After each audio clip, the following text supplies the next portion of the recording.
Welcome to part 3 of Project Wormhole, How a Game is Made. This issue we're going to work on game physics and obstacles. Now that we have a tunnel to fly down, things will start to get interesting. Last issue, the car flew straight down the middle of the tunnel. That's fine for just checking it out. But in the finished game, we want to be able to fly and dodge obstacles realistically. We need to consider all of the different forces acting on the car as it flies down the tunnel.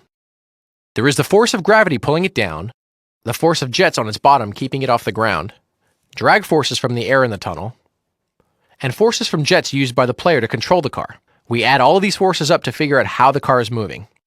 That's a lot of number crunching, but the extra attention to detail makes the gameplay feel as real as possible. Let's draw obstacles. They're made just like we made the car in part 1.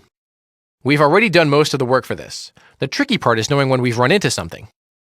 It's too slow to look at every polygon and every object to see if they've collided, so we create an imaginary box around each object just big enough to contain it.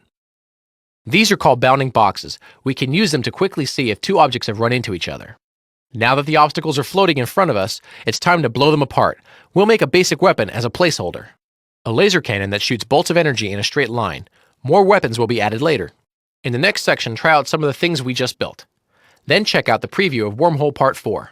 And don't forget to visit www.playstation.com, where you can join in a discussion of the game at PlayStation Underground online.